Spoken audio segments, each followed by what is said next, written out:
बिस्मिल्लाहिर्रहमानिर्रहीम। अस्सलाम वालेकुम। आप देख रहे हैं मेहरान टीवी और मैं हूं अबूज़र। आज हम बैप्सी सिद्धवा का एक बहुत मशहूर नावल जिसका title the ice candy man भी है और क्रैकिंग इंडिया भी, इस नावल की जो समरी है वो करेंगे।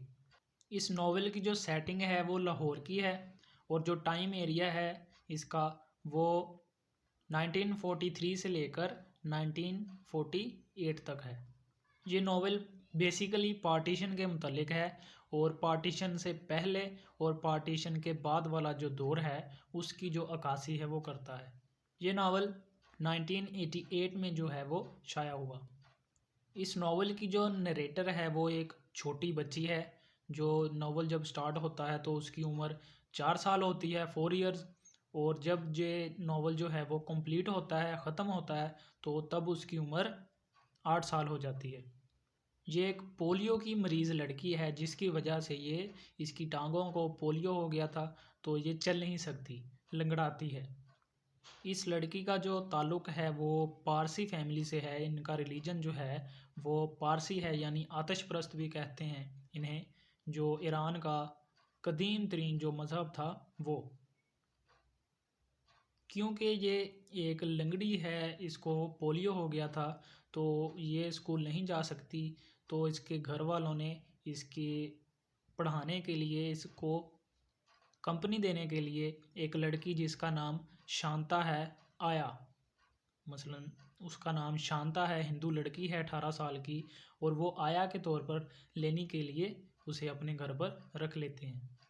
शांता 18 साल की एक बहुत खूबसूरत जो लड़की है, हिंदू लड़की है, वो लेनी के साथ ऐसे रहती है जैसे कि वो उसकी सगी बहन हो। दोनों में म्यूचुअल अंडरस्टैंडिंग हो जाती है और दोनों एक दूसरे का बहुत ख्याल करते हैं और दोनों एक दूसरे से बहुत प्यार करते हैं।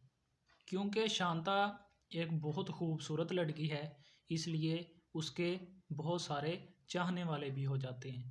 क्योंकि ये पार्टीशन से पहले, आज़ादी से पहले का ज़माना है, तो हिंदू, सिख, ईसाई, मुसलमान, पारसी ये सब जो हैं वो इकट्ठे रहते थे। तो ज़रा सुनिए इस हिंदू लड़की के चाहने वाले कौन कौन थे। इनमें मैसूर था, जो एक मुसलमान है, वो इसे प्रपोज़ भी करता है शादी के लिए। चाइना मैन था, गवर्नमेंट हाउस गार्डनर वो था, रमज़ान जो कि एक कसाई है वो था, शेर सिंह जो कि एक सिख है वो, ज़ू कीपर शरबत खान जो कि छुरियाँ तेज़ करने का काम करता है वो, और जो इस नावल का मेन करैक्टर है जिसका नाम दिल नवाज़ है और उसे आइस कैंडी मैन कहते हैं वो भी। इसे आइस कैंडी मैन इसलिए कहते हैं क्योंकि ये एक सीज़न में कैंडीज़ वगैरह बेचता था। एक वेंडर है, एक साइकिल पर या रेडी पर चीज़ें बेचने वाला, और दूसरे सीज़न में ये परिंदे वगैरह जो पिंजरों में बंद करके और अमीर लोग जो हैं वो पैसे देकर वो आज़ाद करवाते हैं, वो वाला काम करता था। क्योंकि हिंदू आया शांता बहुत खूबसूरत थी, जवान थी, और ये इन सब को थोड़ी थोड़ी लिफ्ट भी करवाती थी, तो ये सब जो हैं वो उसके गिर्द चक्कर लगाते रहते और उसके काम करते। वो एक चालाक औरत थी और इनसे अपना जो मतलब है वो निकालती रहती थी। इस सब का असर लेनी पर बहुत ज़्यादा हुआ, क्योंकि वो एक आइसोलेटेड हो गई थी, क्योंकि स्कूल वो जा नहीं सकती थी पोलियो की वजह से, तो वो घर में बंद रहती थी लेनी के साथ। और लेनी के जो ये अफेयर्स हैं वो तमाम तबकात के जो लोग हैं उन सब के साथ थे, और उनके ज़रिए ये सारी इन्फॉर्मेशन जो है वो सारी दुनिया के बारे जो मालूमात हैं, जो सब कुछ है, वो लेनी जो है वो अपनी आया के ज़रिए जानती थी उसके बारे में। ऐसे उसने घर में बैठे बैठे ही बाहर की सारी दुनिया से जो अंडरस्टैंडिंग है वो पैदा कर ली। अब सब कुछ ठीक जा रहा है।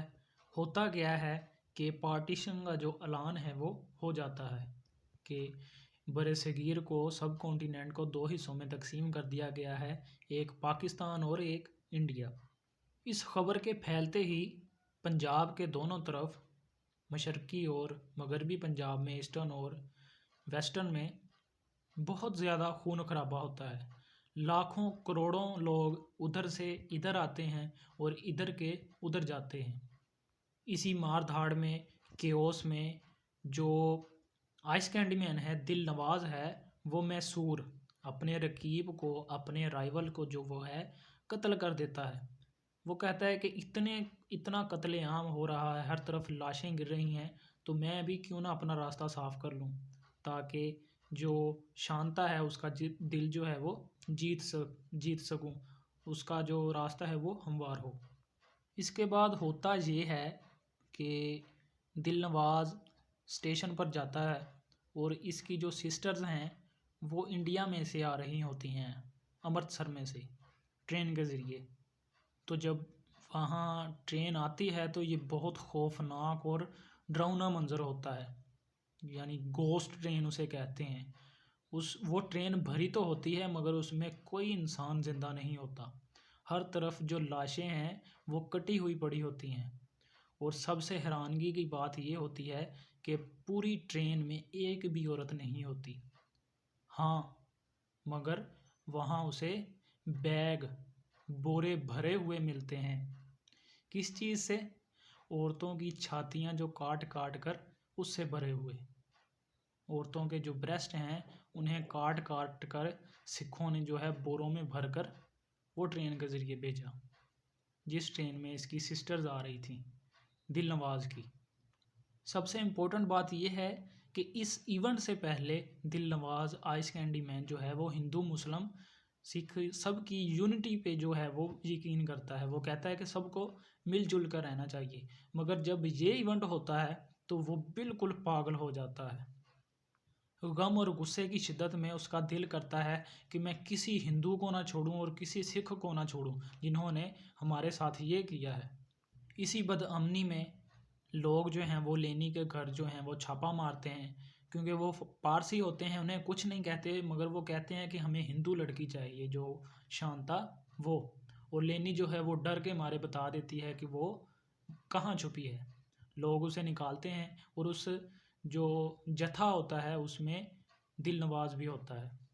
लेनी का रेप किया, उसका शांता का रेप किया जाता है और उसे फिर जो दिल नवाज है वो अपने साथ हीरा मंडी ले जाता है। हीरा मंडी लाहौर में वो जगह है जहाँ तवाइफ वगैरह रहती हैं, प्रोस्टिट्यूशन होती है, बहुत बड़ा अड्डा है। तो वहाँ पता चलता है कि ये जो दिल नवाज है, आइस कैंडी मैन है, इसकी माँ जो है वो भी तवाइफ थी और ये वहाँ एक कोठे पर रहता है। तो ये अपने गुस्से की आग में अपना बदला लेने के लिए कि मेरी सिस्टर के साथ जो आ रही थी उनके साथ ऐसा हुआ, वो उसको अपनी लवर नहीं देखता, वो देखता इसको एक हिंदू की नज़र से, और ये उसे वहाँ तवाइफ बनाकर रख देता है कोठे पर और फिर उसका पिंप बन जाता है, यानी दलाल। कुछ अरसे बाद जब इसका गुस्सा ठंडा होता है तो इसका जो असल प्यार था उसके साथ, शांता के साथ, वो जाग उठता है और ये उसे मुसलमान करता है और फिर उससे शादी कर लेता है। मगर जो शांता है उसकी रूह जो है वो इस वजह से, इस उसके साथ जो सलूक होता है उसकी वजह से उसकी रूह जो है वो मर जाती है और वो एक ज़िंदा लाश बन जाती है। ऐसे ही एक दिन लेनी और उसकी गॉड मदर जा रहे होते हैं कि उन्हें जो शांता है वो एक गाड़ी में बहुत आलीशान, बहुत प्यारे जो लिबास हैं जैसे वो पहनती हैं तवाइफ वगैरह, वो पहने हुए दिखाई देती है। और पूछते पूछते वो लोग उस कोठे पर पहुंच जाते हैं जहां इसने दिल नवाज ने उसे रखा होता है। और फिर जो गॉड मदर है वो अपना असर रसूख इस्तेमाल करते हुए लेनी को, उसको शांता जो है उसे वहाँ से दिलनवाज से लेकर आ जाती है। दिलनवाज बहुत रोता है, पीटता है कि मैं इसे शहज़ादी बना के रखूँगा, मैं इसे प्यार करता हूँ, मगर वो नहीं मानती। और फिर उसे उसके आबाई गांव शांता को अमृतसर पहुंचा दिया जाता है, बॉर्डर के पार, वाघा बॉर्डर के ज़रिए। इसमें एक और स्टोरी है, करैक्टर जिसका नाम है, जो बयान करता है उसका नाम है राणा, जो कि पीर पिंडों से होता है और ये उसका पोता होता है इमाम दीन का। इमाम दीन सेठी फैमिली, जो लेनी की फैमिली है, उनका फैमिली कुक होता है, यानी उनका खानसामा बावर्ची। तो वो जो राणा है वो बयान करता है कि पार्टीशन के बाद उसका जो गांव था उस पर सिखों ने हमला कर दिया, उसके भाई, उसकी बहनें उसका बाप, सबको उन्होंने काट डाला, मार डाला। और ये लाशों के नीचे जो है वो गिर के आके लाशों के नीचे दब के बड़ी मुश्किल से बचा। और जब ये पहुंचा इधर तो इसका सारा जिस्म जो है वो ज़ख्मों से चूर था और इसके सर के पीछे तलवार का बहुत गहरा जो है घाव जो है, ज़ख्म जो है वो था।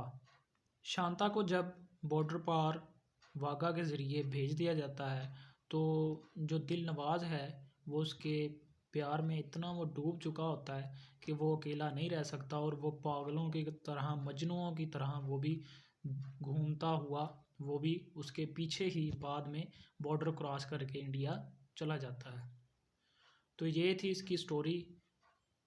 इसका जो सबसे ज़्यादा इम्पोर्टेंट और मेन जो थीम है वो पार्टीशन है। कैसे पार्टीशन लोगों की ज़िंदगियों पर असरअंदाज हुई और कैसे जो ज़िंदगियां हैं वो चेंज हुई।